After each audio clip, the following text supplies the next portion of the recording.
Okay, hello guys, ito pala yung home service namin ngayon.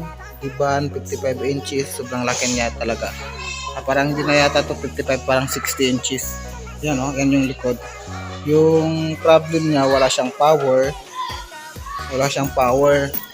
Yan, ito yung supply niya. Tapos, di pa namin na-check voltage to, kaya i-check voltage natin guys kung ano yung nasira, kung saan banda yung defecto. Saka natin yung papalitan. So ngayon guys, sinaksak natin ito kanina. Tayo, hindi nakapasok yung coils niya dito sa capacitor. Wala siyang power dito. So i-check natin kung saan yung plug-in natin sa board. Kasi pag ito dinala sa shop, malaki kasi ito, sobrang laki. Baka mahihirapan lang yung technician. Dapat lalagyan natin.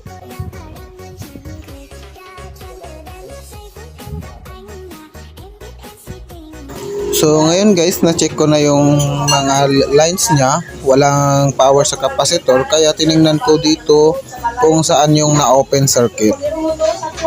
So nakita ko pala dyan guys, yung open circuit niya, nag-open yung fuse niya, bali pumutok yung fuse niya.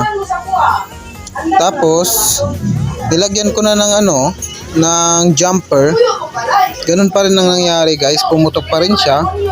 Kaya tiningnan ko kung saan banda yung sira. Yung diode okay naman, tapos pumunta ako sa kanyang power IC. Saka ko tinanggal yung power IC niya, tapos pinalitan ko ng bago. Kita mo, di stock sa kita siyang kaya na may tayo to. Di stock sa siyang ang man yan, kaya mga technician, di nila pagpispiran. Automatic sila magban ito. May tayo ni stock. Kadalasan mga technician di, yan tangasin bunal, di sila maingat. Kasalan, India kanila tiniberi. Wala nila na dayaw. Ako pa nagdayaw, na-repair ko pa. Kaya nila, desisyon na nila. Kanila da, maingat sila magsulda-sulda. Maingat sila magpan, magdayaw. Nakabulit yato. Sa mga bago beyond activity, cylinder magtoy. Pag na? Oo, kilit na. Hindi na pa. Talong mo siya na. Okay, kaya kuhan sa mga technician din kayo. Matawad man technician, bisan sila shop din liyabayan ko. Pagsampay ko ito na rin. Na-street yan. Street, sa shop naka-apply ko katan, applyan kan katan sa wala ko yawa. Ang man yan di kan lakay ngatan. Ngayon ako.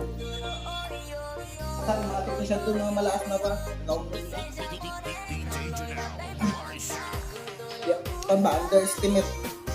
Underestimate nila ay. Dali ibusbong nakayanda ka ako. Ikaw diyan makitaon ka diyan ya kau kwan. Ya, way knowledge mo, way ingat mo. Sa pag magdayo na, napakakitaan may ato takaw. So, hello guys, ito pala yung inayos namin ngayon, di ba? Yung sira niya, full power. Ngayon guys, mataganan na natin. Yung sira pala yung power IC. May power IC siya, yung sira. Yan, nandito, nakita nyo na. Smart pala to. Kita mo rin pa.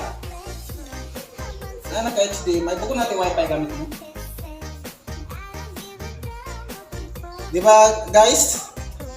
So guys, yung sira pala nito guys, ay ito guys. Yeah, bugataw ni.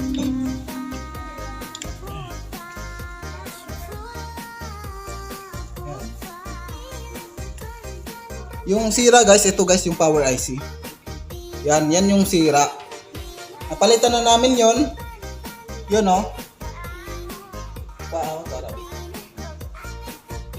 Ito yung pinalitan namin guys.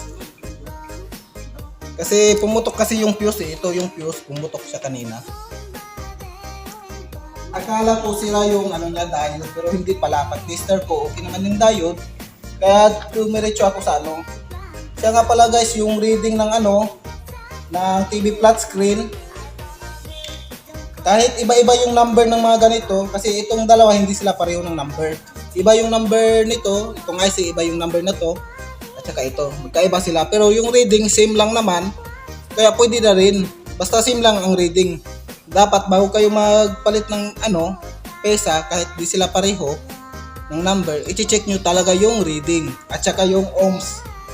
Yun lang dapat, i-check nyo yung ohms bago kayo maglagay ng pesa para hindi madamay lahat ng board ng TV. Okay. So ito na guys, na-assemble na namin yung malaking TV na home service namin. So nagpa-power na siya. Kanina wala siyang power on kasi may nasira yung power IC niya. Kaya in-explain ko naman kanina kung anong yung pwede na mga IC. So i-on muna natin to para makita natin yung display.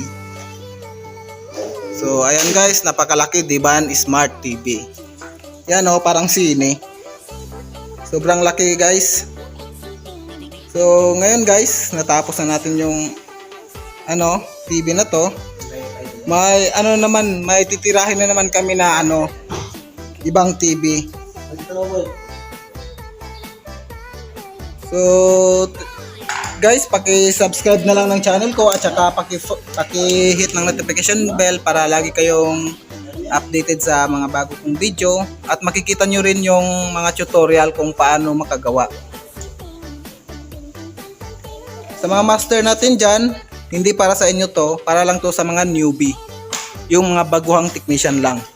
At least nakakatulong ako. So ganun lang guys, yan para yung kasama ko.